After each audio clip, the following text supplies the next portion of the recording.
Selamat petang saudara, saatnya kami memperbarui informasi Anda di Liputan 5 Petang Terkini bersama saya Putri Nabila Raisa. Dan saya Muhammad Iful Majid. Kita ke informasi yang pertama, yaitu pentingnya kesatuan dan kesatuan bangsa Indonesia bagi diri sendiri, masyarakat, dan bangsa negara yang kian semakin pudar terhadap remaja yang masih duduk di bangku sekolah. Oleh sebab itu, pemahaman terhadap pentingnya persatuan dan kesatuan bangsa sebaiknya dimiliki oleh setiap warga negara Indonesia untuk membuktikan apa kini rasa persatuan dan kesatuan bangsa dalam negara hilang di kalangan remaja. Ada rekan kami Sarah Hanindia di Jakarta Pusat. Kita langsung saja kepada Sarah yang akan melaporkan. Silakan untuk Sarah Hanindia Sausan. Ya, Raisa dan Majid, masih di Jakarta Pusat. Saat ini sudah ada bersama saya Duri Syarif, remaja 17 tahun yang bersekolah di salah satu SMA di Jakarta. Selamat sore, Duri. Ya, selamat sore. Berapa harga outfit kamu? Kira-kira dengan sepengetahuan kamu yang masih duduk di bangku SMA, apa sih yang kamu ketahui dari makna persatuan dan kesatuan bangsa?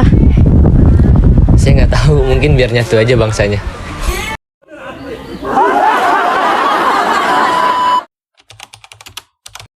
Hahaha, masa udah SMA nggak tahu? Untung kalau Ayah tahu, maksudnya saya. Nah, persatuan secara sederhana berarti gabungan, ikatan, kumpulan, dan sebagainya dari beberapa bagian yang menjadi suatu yang utuh. Wah, keren juga Majid. Kalau konsep bangsa dalam substansi, ini adalah bangsa Indonesia, yaitu bangsa yang menghuni wilayah Nusantara dari Sabang sampai Merauke. Dengan demikian, persatuan bangsa mengandung pengertian persatuan bangsa Indonesia yang menghuni wilayah Nusantara. Mau nimbrung juga dong. Kalau dalam substansi persatuan dan kesatuan bangsa, terkandung makna bahwa kita senantiasa harus bersatu.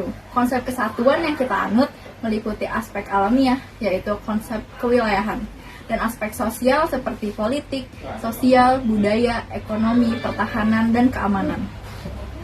Saya juga mau kali, itu duri yang sebelah mah pura-pura doang.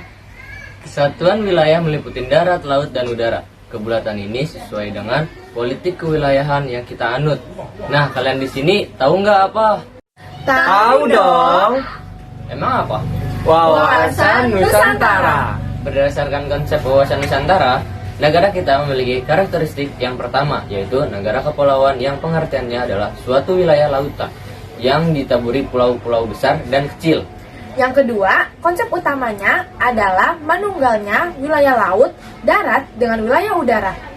Yang ketiga, laut perairan merupakan wilayah pokok, bukan merupakan pelengkap. Nah, yang terakhir nih, laut merupakan bagian yang tidak terpisahkan dari daratan, bukan pemisah antara daratan dan pulau yang satu dengan yang lainnya. Nah, itu jawaban yang benar. Baik, mungkin jika tentang sebuah perwujudan dari konsep sebuah persatuan dan kesatuan yang ada dalam kehidupan, bagaimana jawaban Anda, Duri, sebagai pelajar?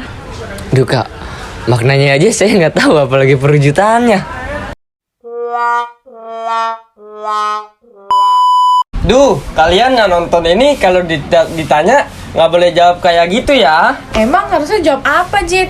Perwujudan konsep kesatuan bangsa dalam aspek sosial, kesatuan tersebut dapat diwujudkan dalam beberapa aspek kehidupan, yaitu perwujudan Kepulauan Nusantara sebagai kesatuan politik, perwujudan Kepulauan Nusantara sebagai satu kesatuan ekonomi, perwujudan Kepulauan Nusantara sebagai satu kesatuan sosial budaya. Nah, ada satu lagi nih, yaitu perwujudan Kepulauan Nusantara sebagai satu kesatuan pertahanan keamanan. Coba dong sebutin satu perwujudan dari salah satu yang aku sebutkan tadi dong.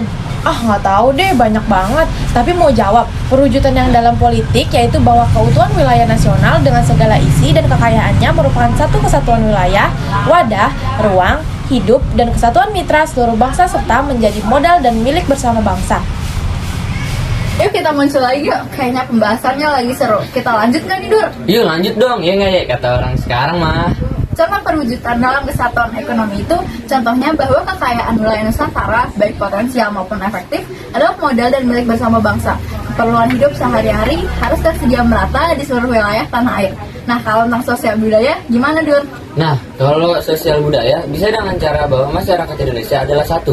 Perkehidupan bangsa harus merupakan kehidupan yang serasi dengan tingkat kemajuan masyarakat yang sama, merata dan seimbang serta adanya keselarasan kehidupan yang sesuai dengan kemajuan bangsa.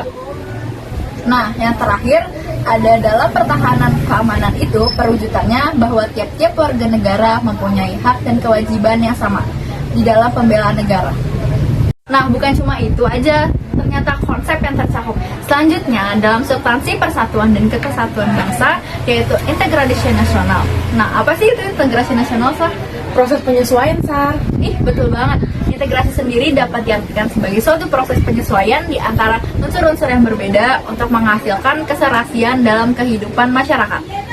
Kayaknya, integrasi itu mempunyai faktor yang menjadi perekat persatuan, yaitu ada Pancasila, Undang-Undang Dasar 1945, Sangsa Merah Putih, Lagu Kebangsaan Indonesia Raya, Bahasa Indonesia, Sumpah Pemuda. Ih, keren banget deh. Ada lagi nih teman-teman selain integrasi. Apaan tuh? Itu adalah nasionalisme. Nasionalisme ini adalah paham yang menganggap bahwa kesetiaan tertinggi atas setiap pribadi harus diserahkan kepada negara. Paham nasionalisme mulai dikenal saat berdirinya Budi Utomo tanggal 20 Mei 1908. Hingga kini kita peringati sebagai hari apa teman-teman? Kebangkitan Nasional. Cakep. Bukan pantun. Bukan cuma itu aja loh, Sar, tapi ada lagi yang terakhir yaitu patriotisme. Pasti pada udah sering dengar patriotisme dong. Mungkin sedikit Raisa jelasin, yaitu sikap sudi mengorbankan segala-galanya untuk kejayaan tanah air, bangsa, dan negara. Dalam hal berbangsa dan bernegara, pasti ada hal yang penghambat dan juga pendorong. Mungkin kali ini Anda tahu jawabannya?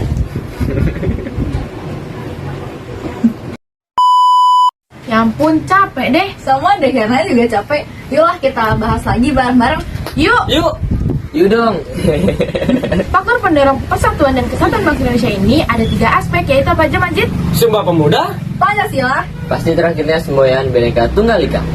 Bener banget. Ketiga faktor tersebutlah dapat mempersatukan perbedaan dan keanekaragaman yang telah mewarnai kehidupan bangsa Indonesia. Nah, ini nih yang bikin terharu banget. Perbedaan suku bangsa, agama, bahasa, dan sebagainya dapat dipersatukan dengan menjalankan nilai-nilai tersebut yang akan memperkuat persatuan dan kesatuan negara kesatuan Republik Indonesia. Setuju, apalagi Sumpah Pemuda yaitu ikrar satu tanah air, satu bangsa dan satu bahasa yaitu Indonesia. Ikrar satu tanah air, satu bangsa dan satu bahasa telah menjadi penyemangat bangsa Indonesia untuk bersatu. Nah, ikrar inilah yang dapat memperkukuh persatuan dan persatuan dalam negara Republik Indonesia. nggak ketinggalan nih, yaitu Pancasila. Pancasila bersifat universal yang diciptakan hanya untuk satu suku bangsa saja. Dengan demikian, dapat dikatakan bahwa Pancasila dimiliki dan digunakan oleh semua unsur bangsa Indonesia. Satu lagi deh, Bhinneka Tunggal Ika yang artinya apa? Berbeda-beda tetapi tetap satu jua. Kok benar? Kondisi bangsa Indonesia yang diliputi oleh berbagai perbedaan dapat dipersatukan salah satunya dengan melaksanakan makna semboyan Bhinneka Tunggal Ika. Itu baru faktor pendorong persatuan dan kesatuan.